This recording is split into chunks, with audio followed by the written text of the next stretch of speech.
우리 주일날 아침에 성전에 나올 때 가장 중요한 마음이 감사하는 마음입니다. 이 예배에 감사가 빠지면 아무도 남는 게 없는 것 같아요. 그 감사를 하기 위해서 중요한 게 하나님께 받은 은혜를 기억해야 합니다. 하나님께서 나에게 어떤 은혜를 베풀어 주셨는가, 이거 생각하면 감사가 안 나올 수가 없어요. 우리 아침 하나님이 우리에게 주신 그 은혜가 무엇인가 우리 함께 보시는 가운데 정말 많은 그런 감사가 드려지는 우리 한 분 한 분 되시기를 주님의 이름으로 축원합니다. 우리 자매님이 한번 인사하시겠습니다. 은혜를 기억합시다 하고 인사해 주세요. 우리 은혜를 기억하는 가운데 더 감사가 넘치시기 바랍니다. 기도하겠습니다. 사랑의 하나님 아버지, 주여 이 아침 주님께서 우리에게 베풀어 주신 은혜를 기억하게 하여 주시옵소서. 정말 아무것도 없이 이 땅에 왔는데 이렇게 아름다운 성전을 세워주시고 이렇게 찬양과 또 아름다운 성도의 교제를 할 수 있는 믿음의 공동체를 주시오니 감사합니다. 저들 이 아침 주님의 음성에 순종하게 하여 주시고 더 많은 감사가 이 제단을 통해 주님께 올려지게 하여 주시옵소서. 말씀 전하자와 듣는 자가 함께 은혜되게 하여 주시며 모든 말씀 예수 그리스도의 이름으로 기도드립니다. 아멘. 오늘 이 본문은 모세의 마지막 설교입니다. 40년 동안 이스라엘 백성들을 광야로 이끌고 갔습니다. 물론 하나님께서 구름 기둥 불 기둥으로 인도해 주셨어요.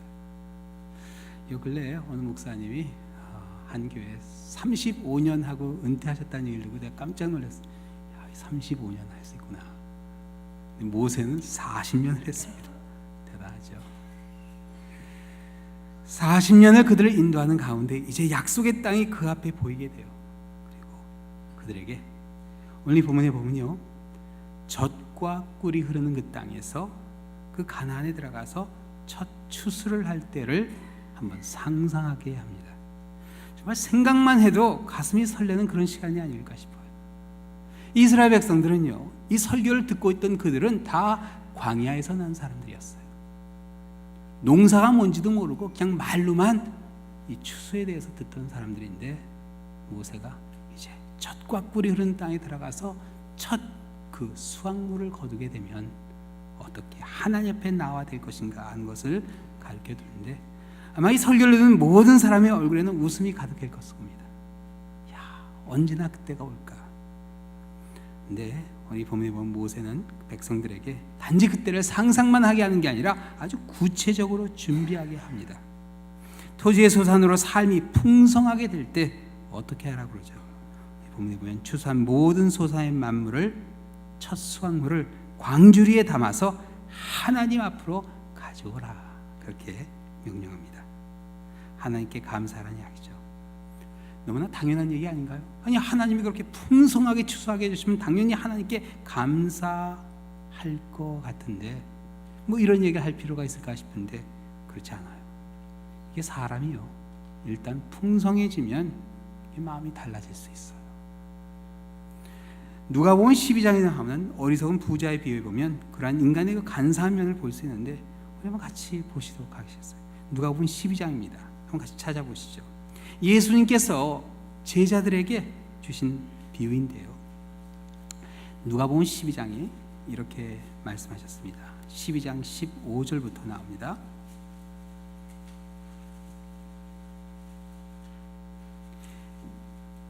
누가복음 12장 15절에서 21절까지인데 우리 한 절씩 교독해 보시죠. 그들에게 이르시되 삼가 모든 탐심을 물리치라. 사람의 생명이 그 소유에 넉넉한 데 있지 아니하니라 하시고,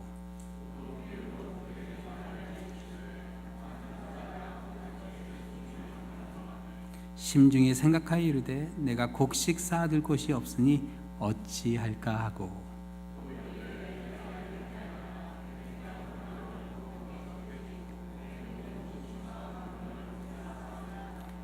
또 내가 내 영혼에게 이르되 영혼아, 여러 해 쓸 물건을 많이 쌓아두었으니 편안히 쉬고 먹고 마시고 즐거워하자 하리라 하되,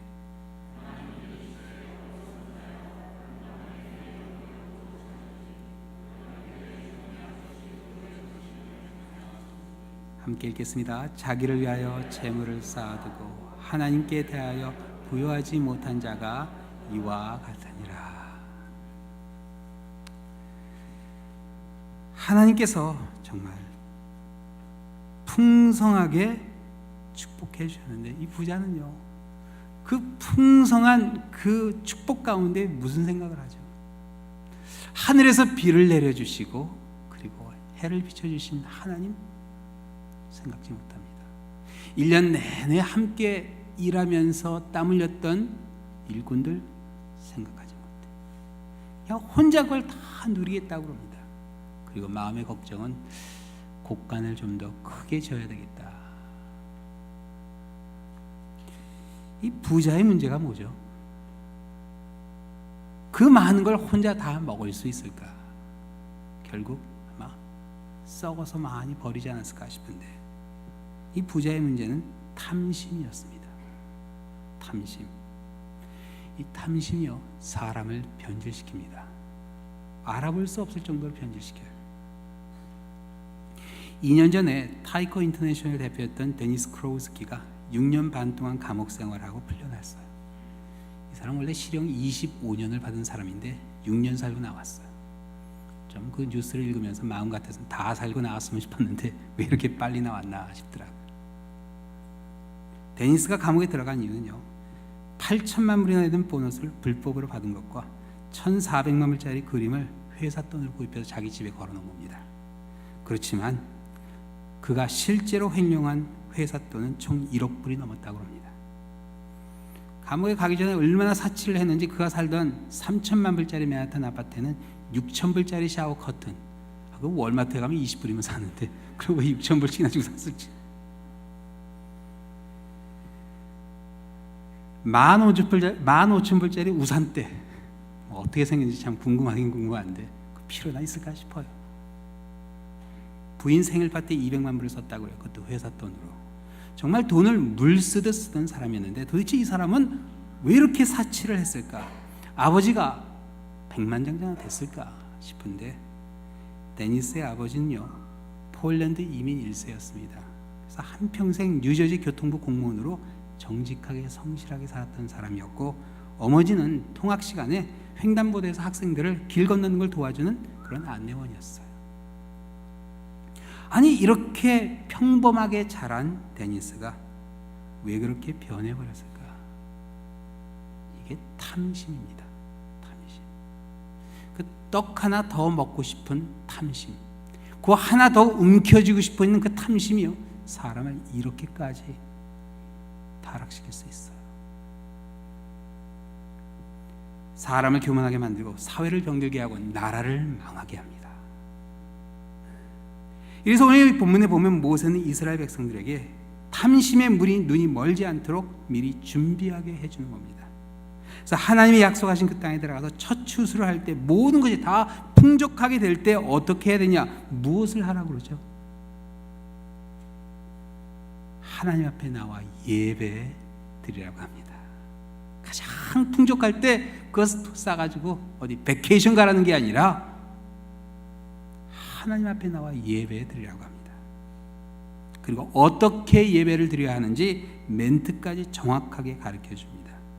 그래서 우리가 하나님 앞에 감사한 마음, 그 은혜를 잊지 않고 나오기 위해서 우리 기억해야 될 그 두 가지, 오늘 본문에 나오는데요. 첫 번째는 하나님을 기억해야 합니다.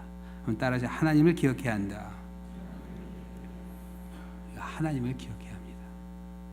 내 사람의 기억이라는 게요, 이게 기억하고 싶은 대로 기억하는 게 사람의 기억입니다. 내가 기억하고 싶은 대로 기억해요. 그래서 정확하게 기억할 수 있도록 노력을 해야 됩니다. 그래서 오늘 이 본문에 보면요, 모세가 이스라엘 백성들에게 하나님이 어떤 하나님인가 하는 것을 정확하게 가르쳐 줍니다. 5절부터 오늘 본문에 이렇게 나와요. 너는 또 내 하나님 여호와 앞에 아뢰기를, 내 조상은 방랑하는 아람 사람으로서 애굽에 내려가 거기에서 소수로 거류하였더니 거기에서 크고 강하고 번성한 민족이 되었는데, 그들이 원래 어떤 사람이었다 하는 것을 가르쳐 줍니다. 우리는 원래 방랑하는 아람 사람이었는데 하나님께서 우리를 이렇게 축복해 주셔서 큰 민족을 이루게 됐다는 것을 기억하게 해요.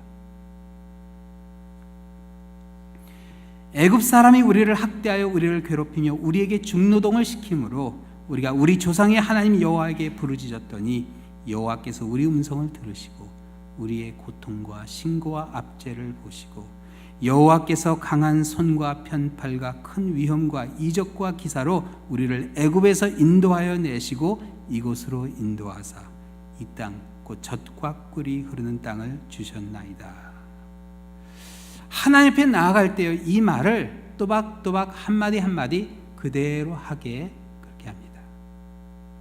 뭐 다 아는 사실인데 뭐 그럴 필요 있을까? 그래도 이거를 백성들로 하여금 이 말을 하게 해요. 여러분, 이게 바로 신앙 고백입니다. 우리도 신앙 고백을 하죠. 설교 후에 다 같이 사도신경으로 우리의 신앙을 고백합니다. 성부와 성자와 성령. 왜 신앙 고백을 하냐면요, 하나님도 우리 마음대로 생각을 해버리기 때문에 그래요. 내 마음대로, 내 기분에 내키는 대로. 어떨 땐 친구이신 하나님이겠다, 뭐 심판, 뭐 하여튼 마음대로 생각하기 때문에 신앙 고백을 통해서 하나님이 어떤 분이 하는 것을 정확하게 한번 우리가 바라보는 겁니다. 사실 우리 미국 장로교회는요, 사도신경 외에 신앙 고백이 11개가 더 있습니다. 앞으로는 기회가 되면 이제 우리가 이 신앙 고백들을 하나씩 해보았으면 합니다. 니케아 신조, 스콧 신앙고백서, 하이델베르크 요리문답, 제2 스위스 신앙고백, 웨스트민스터 신앙고백, 웨스트민스터 대요리문답, 소요리문답, 바르멘 신학선언, 1967년도 신앙고백, 간추린 신앙고백, 벨하 신앙고백 해서 총 12개가 있습니다. 근데 우리는 그 중에 딱 하나 우리가 외우는 거죠. 이 신앙고백을 통해서 우리가 함께 하나님이 어떤 분인가 하는 것을 고백합니다. 이 고백은요, 하나하나 그 역사적인 현장에서 나온 우리 믿음의 선조들의 고백이에요. 예를 들어서 제2 스위스 신앙 고백 같은 경우는요, 당시 유럽에 흑사병으로 많은 사람들이 죽었습니다. 정말 가족들과 친지들 다 잃어가는 가운데 이 가운데 하나님은 어떤 하나님이냐, 그런 가운데 우리에게 영원한 생명을 주신 예수 그리스도를 바라보자, 그걸 다 같이 고백을 합니다. 그리고 그 어려운 때를 넘어가요. 2차 대전 때 독일이 힘들었죠. 근데 어느 한순간 히틀러가 나타나는데 이 히틀러가 하나님이 보내주신 사람이 아니냐, 그런 얘기를 해요. 너무나 끔찍한 일이죠. 그랬을 때 독일의 신앙인들이 바르멘 신학 선언을 합니다. 아니다, 하나님은 이런 하나님인데 이 사람은 아니다. 그러면서 그들의 신앙을 고백합니다.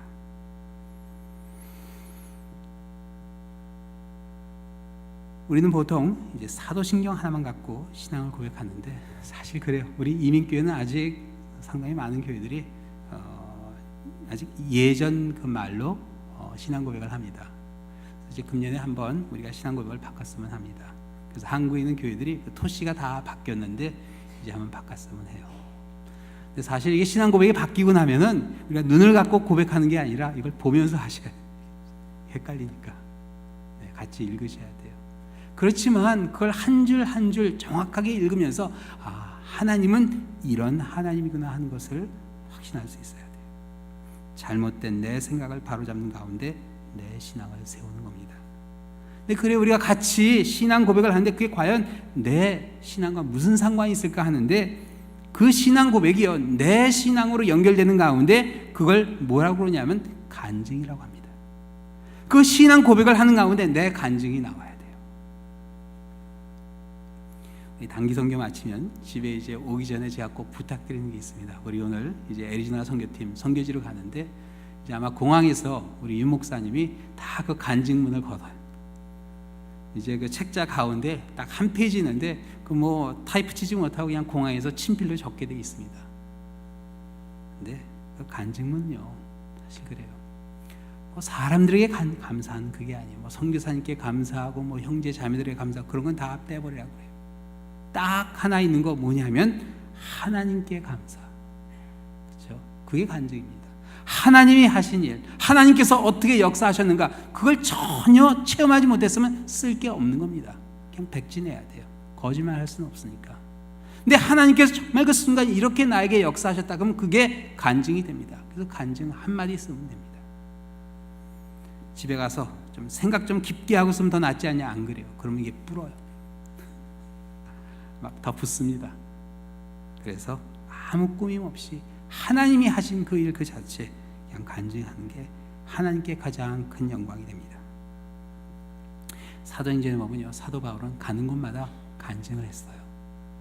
다메섹 도상에서 있었던 일, 다메섹 도상에서 그게 얼마나 부끄러운 일이에요. 사실 교회를 박해하기 위해서, 기독교인들을 잡아다가 감옥에 끌어넣기 위해서 다메섹 그 도상에서 예수님을 만나 가장 부끄러웠던 순간을요, 가는 곳마다 나는 원래 이런 사람이었습니다, 나는 원래 죄인 중에 괴수였습니다 하면서 그 간증을 하면서 하나님을 증거했습니다. 바울의 모습이었어요. 꼭 선교에 가야 간증을 하는 건 아닙니다. 우리가 이 랠리에서 사람들을 만날 때마다 우리가 이 간증을 할 수 있어야 돼요. 하나님이 어떤 분인가 나에게. 우리가 이 간증을 통해서 우리가 하나님께 영광을 돌리는데, 이 간증이 그래도 그 신앙 고백 가운데 나와야 돼요. 왜냐하면은 그 신앙 고백이 없을 때 때로는요 이 간증이 잘못될 수도 있어요. 고린도서 11장에 보면요, 사도 바울이 이런 경고를 해줍니다. 그런 사람들은 거짓 사도요 속이는 일꾼이 자기를 그리스도의 사도로 가장하는 자들이라. 이것은 이상한 일이 아니니라. 사탄도 자기를 광명의 천사로 가장하나니 그러므로 사탄의 일꾼들도 자기를 의의 일꾼으로 가장하는 것이 또한 대단한 일이 아니니라. 그들의 마지막은 그 행위대로 되리라. 그래서 사도 바울은 고린도 교회 교인들에게요, 어떤 그 체험을 하게 될 때 항상 조심해야 된다. 왜냐하면 사탄도 광명의 천사로 가장할 수 있기 때문에. 그래서 모든 체험이 다 하나님께 영광을 돌리는 게 아니기 때문에 항상 우리가 신앙 고백을 통해서 과연 내가 체험한 그 하나님이 사탄의 역사냐 아니면 성부와 성자와 성령 가운데 있는 하나님께서 하신 일이 하는 것을 판단할 수 있어야 됩니다. 모세는요 오늘 이 본문에 나온 신앙 고백을 통해서 이스라엘 백성들로 하여금 그들이 믿는 하나님이 왜 가나안 사람들이 믿는 바알신과 다른가 하는 것을 확실하게 깨닫게 해줍니다. 그렇죠? 겉으로 봐서는 바알 신전 앞에 드리는 그 추수 광줄이나 하나님의 그 성막에 가져오는 그 광줄이나 다를 게 아무것도 없는 거예요. 그렇지만 다르다 하는 것을 가르쳐줍니다. 이 신앙 고백을 통해서 하나님은 이런 하나님이라 하는 것을 가르쳐주는 가운데 그들로 하여금 하나님을 만나게 합니다. 그리고 하나님을 기억하게 하고, 하나님을 기억하는 가운데 그들의 그 탐심을, 유혹을 뿌리치고 감사할 수 있게 해줍니다.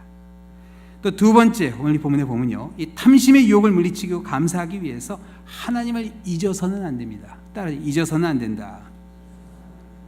이게 어느 한순간 하나님을 잊어버리게 돼요. 그렇죠? 어떨 때는 우리가 너무나 바빠서 정신없이 살다 보면 이 자리에 나오는데 어떻게 한 주가 지나갔는지 기억이 안 나요. 모세는 이스라엘 백성들이 풍족해지는 가운데 그들이 너무나 바빠지는 가운데 하나님을 잊어버리게 될까 봐 추수할 때 그들이 해야 할 일을 미리 가르쳐 줍니다.